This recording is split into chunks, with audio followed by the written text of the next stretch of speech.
Well, welcome to this segment of Following Up.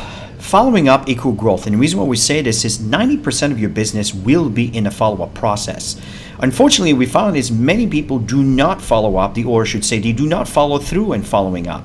So this is a segment that is very, very important, and again, in building the relationship and helping them understand what we're all about and kind of going into step to make sure that they don't feel pressured, but they feel that they're making a decision and you're providing information, and always get to the next segment of sharing the information for them to understand what we're all about.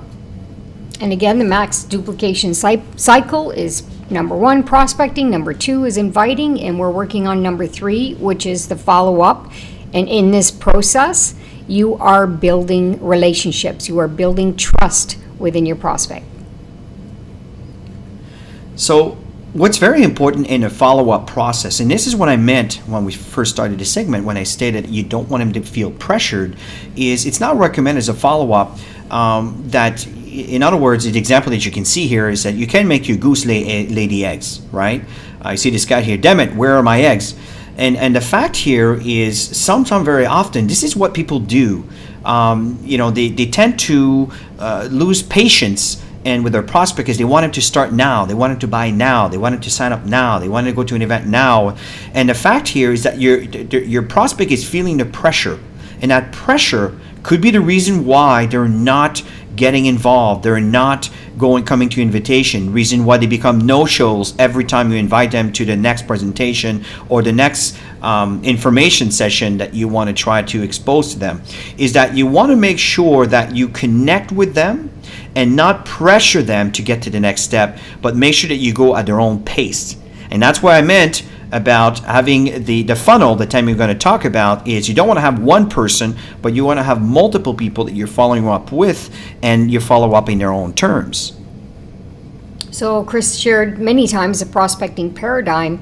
It is timing for them, always. Personal relationships drives the process. So you may talk to somebody and the relationship is very strong right from the beginning. By the second time they evaluated, they got started the third time into the business. Okay, so the longer it takes, usually it's because the relationship has not been built strong enough, or you haven't focused too much on their needs and you keep following up because you're trying to sell them something. So pay attention to that as well. Put as many people through the numbers and you'll see your business will explode. Absolutely. The goal again is to get them to become an associate or to end up being a customer. Now, the follow-up process is, we say the fortune is in the follow-up, and what I stated earlier is we're looking 4 to 6 exposure on an average. See, most people will talk to someone one time, maybe twice, or maybe 3 times, but that's about it. That doesn't even start from where the average is, which is 4 to 6 exposure. So again, if you're asking yourself, why is this business not working for me? It's not working for you, is you're not giving it a chance, right? Then what are we talking about when we talk about the following up for the next exposure? We're talking presentation, we're talking an event, we're talking in-homes. In-homes is actually very, very, very powerful. Getting on the product, get them to try it for a period of time. Third-party introduction. Have someone in your upline leadership or in your leadership that have some experience, that had some results, whatever you feel would contribute to a conversation that could add on to your point. Very important. Videos. Tammy and I use videos all the time as we invite people to look at this for the first time. Why? Because it minimizes the chit-chat. Webinars. Webinars are phenomenal. It's something that's really accepted in our society today. Website. Your website, it's good to utilize. I don't recommend to send that right away to a prospect, but it's certainly good when you're ready for them to sign up. They want to know your ID, so make sure you have your max.com/your ID number, okay, or the ID that you use for the company to recognize who you are. So when they sign up, they end up in your tree, right? Brochures, critical. I know that some teams do their own brochures. I know the company has brochures, right?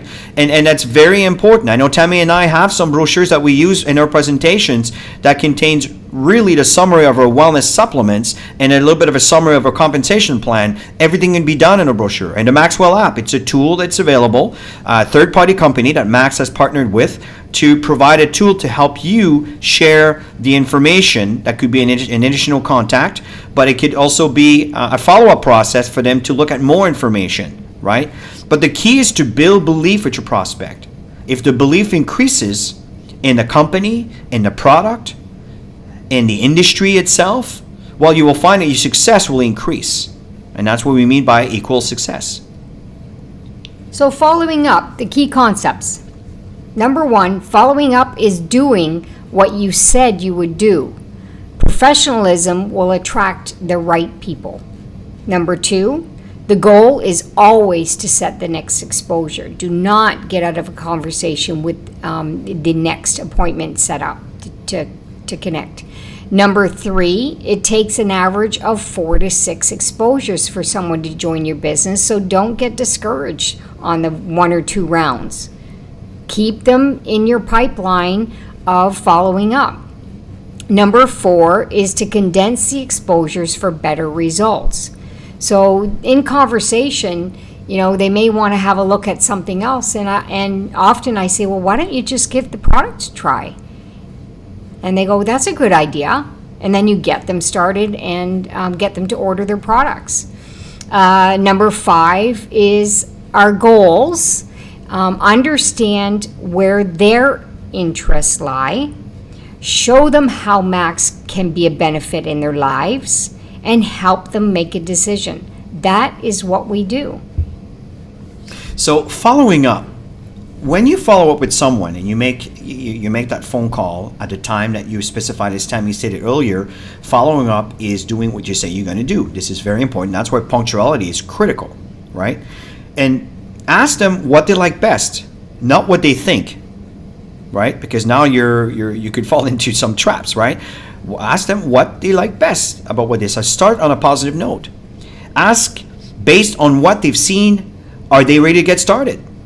Go right for the question, because sometimes they are ready to get started and you don't want to go start a big conversation and kind of talking their way out of their decisions where they're ready to start now. So find out, right away. Ask based on what they're interested in. In other words, John, based on what you've seen, are you ready to get started? That's a typical question. Number 1 is you can use a scale of 1 to 10. So John, for example, from 1 to 10, 10 being the highest, where do you see yourself? Are you a 5? Are you a 7? Are you a 9? Or don't even say that. Just say from 1 to 10, 10 being the highest, where do you see yourself in there in level of interest? So the point here is, what else would they need based on what they've seen? Because sometimes they're not ready to make the decision on the spot, right? They need more information. It could be an invitation to come and see a presentation now, or maybe to go to see a presentation, or maybe that's when you share they want to try the product, right? So very often the follow-up could be an opportunity for you to get to the close and wanted to use the product or to become an associate, or simply if they're willing to come and see more information, right? Share your excitement and the opportunity to start sooner versus later, right? Don't try to push it later and later and later. Just share your enthusiasm about what this opportunity has done for you, what you've seen, what you've witnessed, how you feel, right? Instead of doing it and put it to later. Third is third-party credibility. Help them share the information. Very often you might be new at this and you may not have all the right arguments or the right points to share at this particular point because of lack of experience, but someone in your leadership may. And they might be able to add some credibility to help them make a decision to move forward, which either try the product, get to an event, or even sign up. Right? And also very important, introduce your prospect to your upline leadership or business partner as part of the follow-up process. Very often, something could be shared from one of your leadership that might actually appeal to them, right? And it's really interesting. I've seen that many, many times. Someone who had no interest who suddenly wanted to sign up just because something was mentioned that they never even thought or considered of by utilizing third-party credibility, which is going to be the next segment that Tammy and I are going to be doing.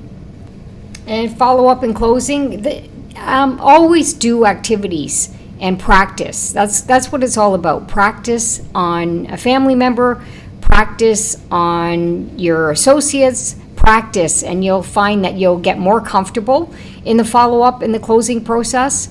And remember, don't take things personal and just let the conversation flow naturally.